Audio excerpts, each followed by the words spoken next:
It took me a while finally getting around to see this movie, but after I saw it, I got to the review pretty quickly. In fact, you can even say I got to it just like that.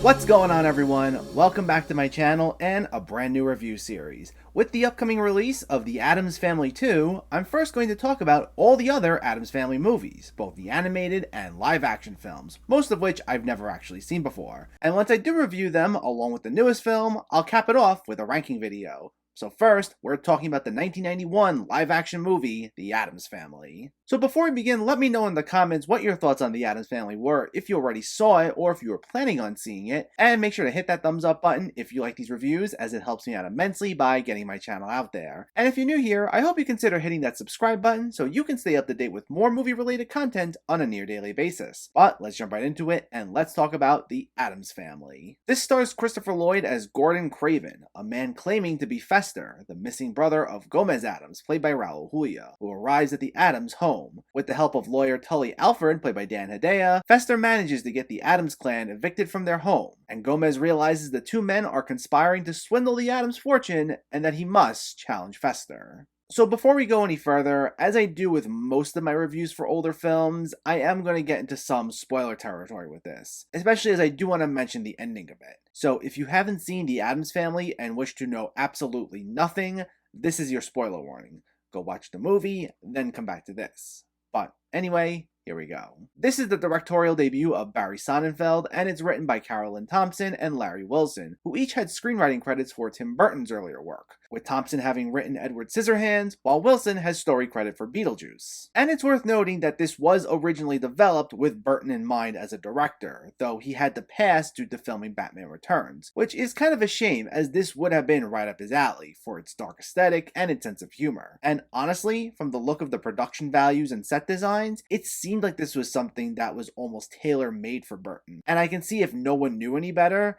they would have thought this was one of his movies, as it had the feel of a lot of his earlier works. So it's a shame we didn't get to see this come to fruition. Now, I'm not exactly a die-hard Addams Family fan. I never saw the original show, which I've heard is supposed to be great. I was always more of a Munsters fan, to be quite honest, but I still like the characters. Oddly enough, despite never having seen the original, more famous show, my main exposure to them growing up was actually the animated TV series from the 90s, which you never hear anyone talk about anymore, though I remember it being pretty good. Basically, the whole joke behind them is that they're all into the macabre and have a passion for dark, gothic things. They find being called hideous to be a compliment, and they even get a kick out of physically harming one another, though usually in cartoonish fashion, with nothing graphic ever shown on screen. And while it's basically the same few things at the heart of these characters, and that does run the risk of being a bit on the repetitive side, it can certainly be utilized in a number of creative ways to make the material feel fresh, especially if you have the right casting choices so they can properly bring out all the characters' quirkiness. And you definitely get that here, especially with the casting of Raul Julia and Angelica Houston as Gomez and Morticia. They both play their respective roles with such scene-chewing delight, being extremely charismatic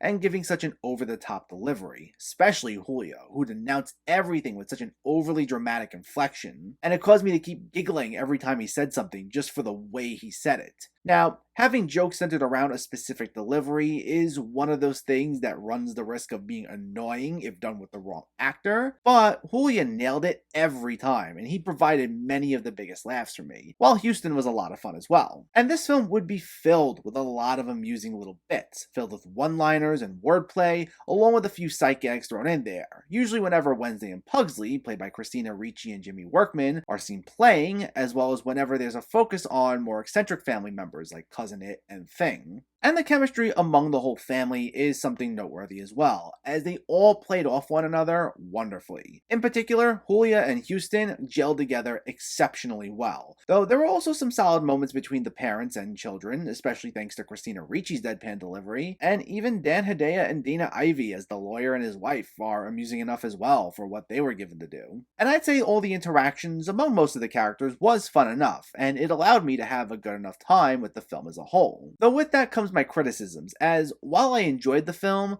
The one thing that prevented me from loving it was the story itself. While Christopher Lloyd as Uncle Fester is brilliant casting in my view, the way he's utilized here just doesn't work for me. While I don't claim to be an expert on the Addams Family, a storyline revolving around an imposter trying to swindle them out of their home just doesn't seem like the most intriguing way to fully utilize their wacky, zany antics. And while, as I mentioned, we do get a lot of fun little moments among all the family members, and those are what helped maintain my interest the entire time, the fact that this imposter storyline took up just as much time was a bit frustrating, as it basically just hit the same few notes on repeat. Since Lloyd's playing an imposter, which it's later revealed to really have been Fester all along just with amnesia at the very end of the movie, he doesn't get an opportunity to be as creepy and kooky as the rest of the family. Much of his shtick is just him awkwardly attempting to fit in with the family and trying his best to pick up on social cues that only Fester would understand. And it's really just a basic fish out of water storyline. And because he's clearly uncomfortable in each situation he's played in, he's mostly stiff the entire time we see him, especially whenever he's getting interrogated by one of the family members. And unfortunately, this joke gets old really fast, as that's basically the character's entire personality here, and the plot is otherwise pretty generic. It's not like Fester gets a lot of interesting things to do when he's with his quote-unquote mother, played by Elizabeth Wilson, who was behind the entire scheme. While Wilson gives a solid enough performance, the character herself's kinda bland, just being a typical greedy con artist who wants money and that's it. We'll get a few scenes of the two touching base and thinking through the next part of their plans, but there wasn't much that was fun about their particular interactions. Now, while I do like how the reveal that it was really Fester the entire time was played here as just this offhand mention at the very end of the movie, as it goes against the usual big reveal style we're used to seeing in a typical Hollywood film, I also would have liked had we got that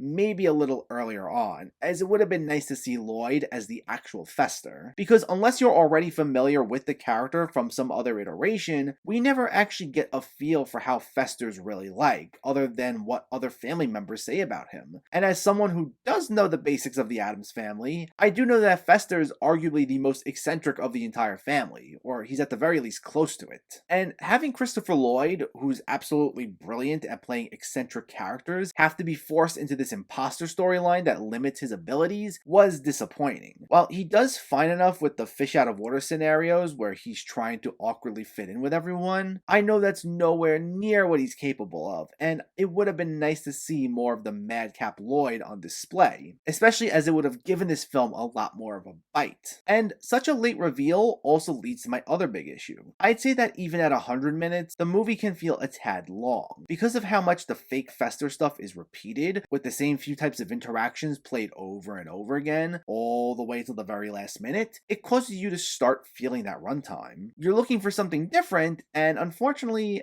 different doesn't really come, which is kind of shocking to say in an Addams Family movie. It's kind of ironic that a film based around a family who prides themselves on how unique they are doesn't really do too much unique with them in terms of its story elements. Now, yes, as I said, while this does have its moments of being both dark and over the top, the thing is it only leans into that so much. About half the time, its emphasis is on a fairly generic story that doesn't fully get to show the dynamics of the family on display, so I was a bit disappointed there. Now, all that being said, as I mentioned at the very beginning, it can still be fun.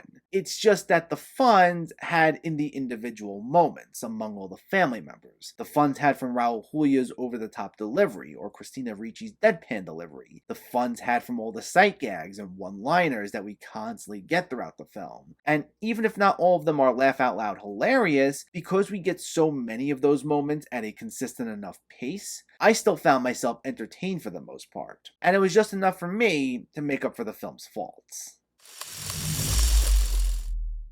The Addams Family is good, even if not exactly the best we could have gotten from these characters. I definitely had a fun enough time with it, though it's thanks to the great efforts of its cast, with Raul Julia and Angelica Houston being the two big standouts. But it also works well in its little moments, as it's filled with so many little one-liners and sight gags that come at a consistent enough pace. And despite the weak story, those little moments cause you to smile the entire time. While I do think it runs a little too long and doesn't properly utilize the talents of Christopher Lloyd, there's still enough that it constantly was making me laugh, and while I was hoping for more, what we got was still pretty good. The Addams Family gets a 7 out of 10.